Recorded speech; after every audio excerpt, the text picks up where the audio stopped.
Gilles Zemor. This is joint work with attorney Leverrier, Pierre, Tillich. The title of the talk is Quantum Expanded Codes. Let's welcome. Thank you very much. So, quantum expander codes. Let me start with some context. So, we're looking for quantum codes which have fast decoding algorithms, and by fast we really want them to be linear time in the number of qubits. We want codes with a local structure, meaning low weight generators, or also known as quantum LDPC code, standing for low density parity check codes. One issue is we want to devise interesting ways of dealing with degeneracy, meaning cases when the decoder will have several acceptable choices for outputting an error pattern. One issue we want to deal with, and that's been challenging for people who try to find good constructions of quantum LDPC codes. Everyone who's worked in that field has noticed that they're kind of difficult to find. They need a lot of structure, and contrary to the classical case, when you can just choose a parity check at random and you will get a very good code, well, in the quantum setting, this sort of random choice technique simply doesn't work.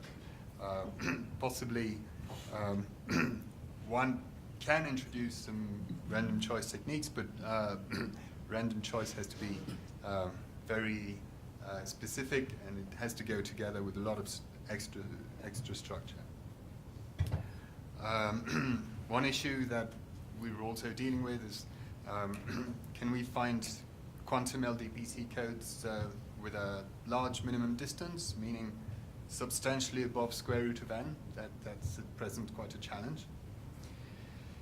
And so this work deals with decoding in linear time arbitrary patterns of weights up to constant times square root of n for codes with non-zero rate. That's the essential contribution. And the way this is done is through exporting expander code techniques from classical coding theory. So let me start with classical expander codes. How do they work, and how can we hope to transfer them to the quantum setting? So classical expander codes were introduced by Sipser and Spielmann in 96, and here's how they work. So the code, classical code, you can think of simply as a set of binary vectors satisfying a bunch of linear equations. And as Rudiger was explaining this morning, it's quite convenient to represent the code as a graph, often called a factor graph. And this is simply a bipartite graph where on the left every vertex represents a variable, a bit position if you prefer. And on the right, we have the set of equations, and we draw an edge between the variable and an equation if this variable appears in the equation. That's it. When we have an error pattern, then typically some of the equations are not satisfied. And what we do then is we keep track of the equations that are satisfied and the equations that are not satisfied, and this information is nicely captured in a vector. So it's the characteristic vector of the set of equations that are not satisfied, and that's called the syndrome. So it tells us how sick our vector is when it's corrupted by errors.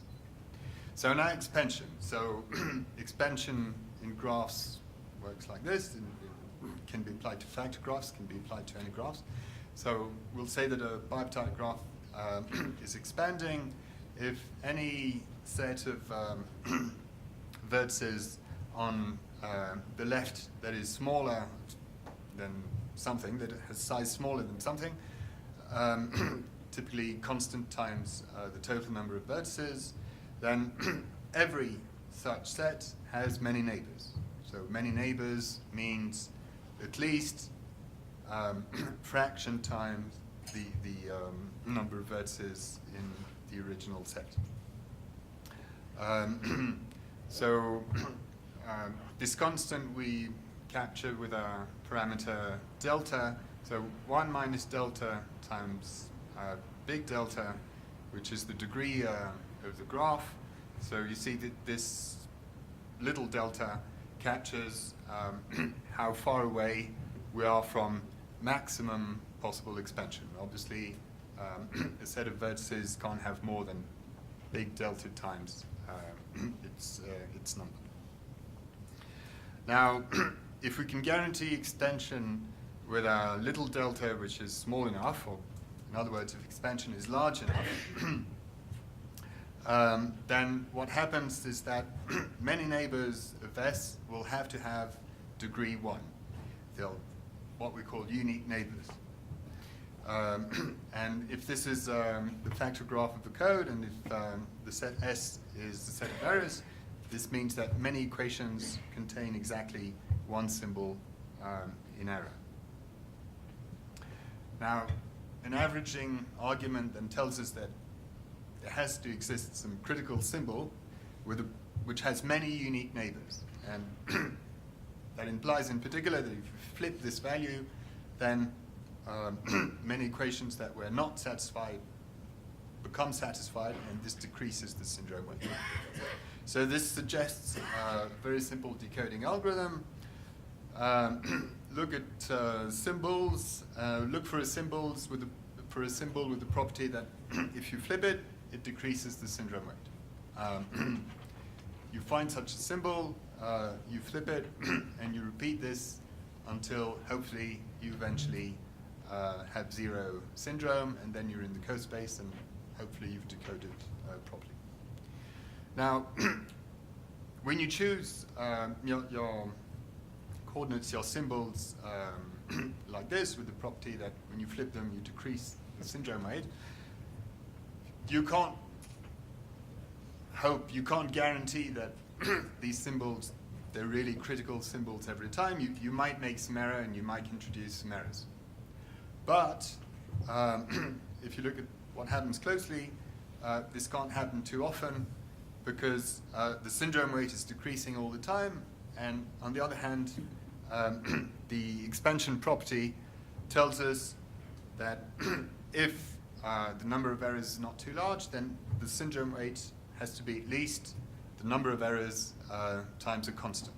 So we can't have it both ways. We can't simultaneously introduce many new errors and have the syndrome weight decrease. And that's it. That's how expander codes work, and that's essentially the expander decoding argument, which works when little delta is smaller than 1/4. So it means expansion is 3/4 of the maximum you can hope for. And this guarantees correction of arbitrary patterns of some constant times n errors if n is the total number of bits. So there have been a number of variations on this theme, but essentially that's it. That's the basic expander decoding idea. Now, how can we transfer this to the quantum coding setting? So the easiest setting would be that of CSS quantum code, so this particular class of stabilizer codes. And you can think of them as two classical codes with two parity check matrices, one for correcting the X errors and one for correcting the Z errors. And you might want to try to apply classical decoding techniques to each of those two codes. But in the quantum setting, things are slightly more complicated. We have these two important technicalities. One, which is going to make constructing good codes challenging, is that we want the row space of Hx and the row space of Hz to be orthogonal, which has to do with making quantum measurements possible, in which case we can compute syndrome of the X error vectors and the syndromes of the Z error vectors. And the second technicality is that one could naively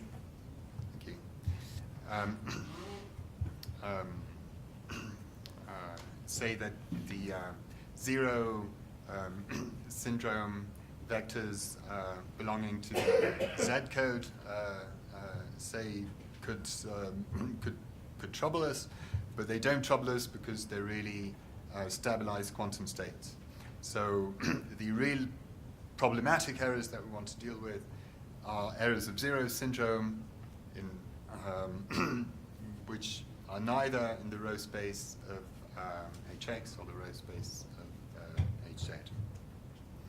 And all that being said, the decoding problem is purely classical.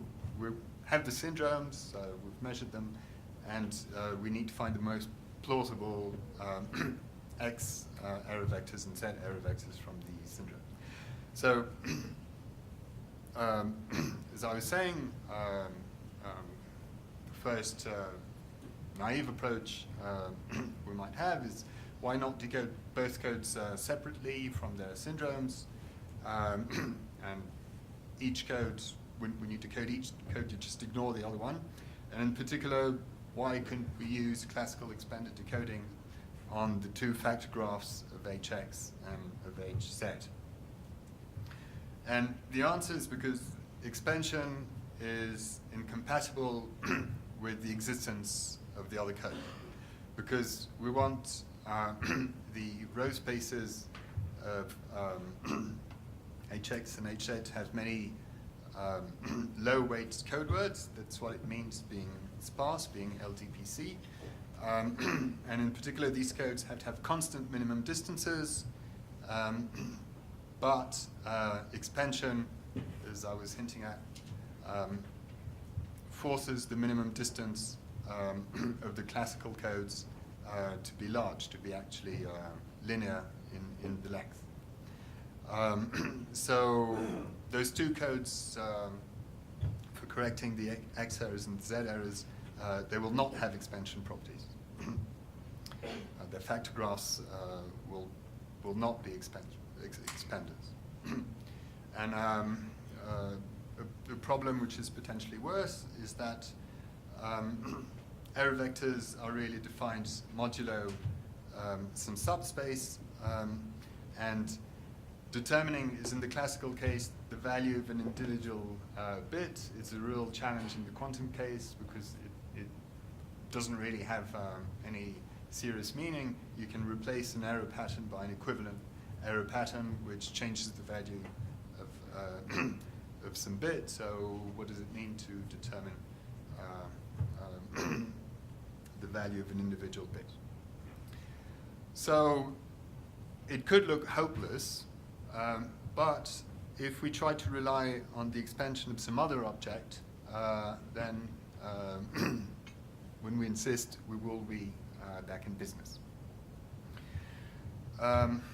So what we did is focus on this particular class of quantum codes that we introduced some years ago with Jean-Pierre. And this code, so it's a CSS code, so it can be described by two factor graphs. And really the construction starts with the factor graph of an ordinary code. So you start with some bipartite graph AB, and you do product-like construction to come up with a more involved factor graph. The number of bits or for vertices for this factor graph has blown up. It's essentially the square of the original number of vertices in the original graph. And there you are. So the bits, they lie both in the Cartesian product of A, the Cartesian product of B, and the equations, they're the Cartesian products of A and B and B and A. So you have two sets of equations, one for the x equations, one for the z equations. And incidence is really defined simply by projecting on one coordinate. So you draw an edge between two vertices if one coordinate is the same, and if the incidence relation is satisfied on the other coordinate, the incidence relation for the original graph. So that's the factor graph construction.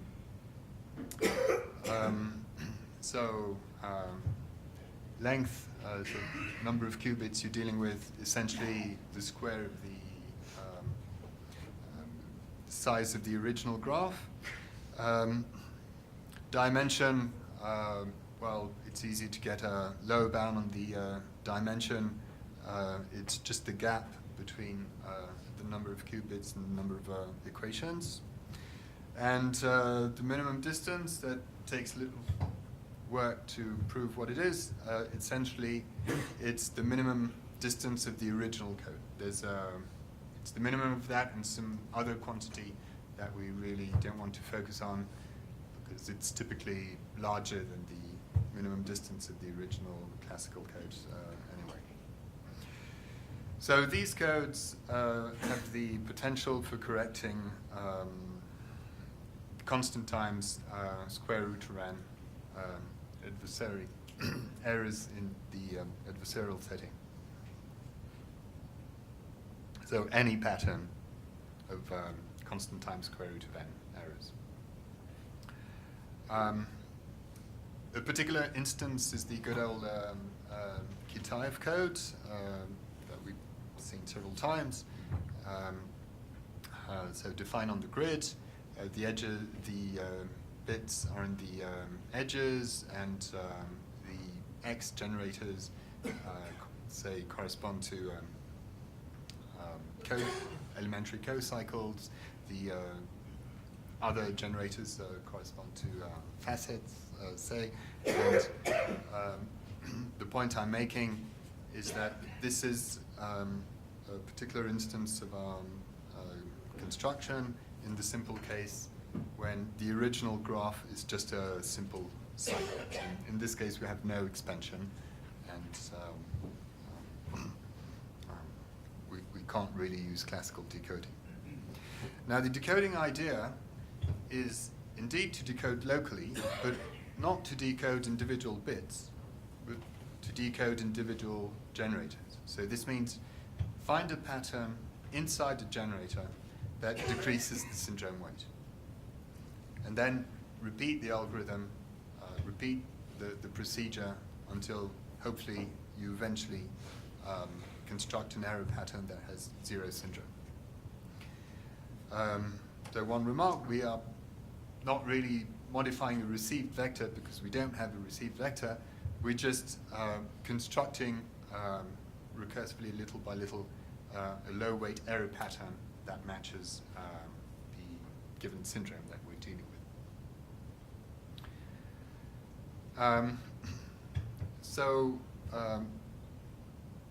To see how this is going to work, we need to look at the details of a generator. So a generator will look like this.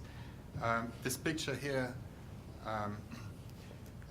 represents the syndrome that comes from an individual generator. It doesn't really matter whether it's an X or a Z generator. So the generator bits are on the edges of the square, and inside the square you have the syndrome value. So if this were the Kitaev code, here on the edge you would have the bits representing the vertical, represented by the vertical edges, say, and here the bits represented by the horizontal edges if your generator were a facet of the Kitaev code.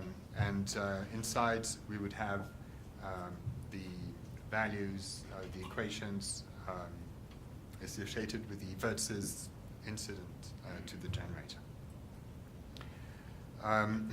So we see that when we have values of the bits of the positions of the generator that are in error, this lights up the shaded area in the syndrome space.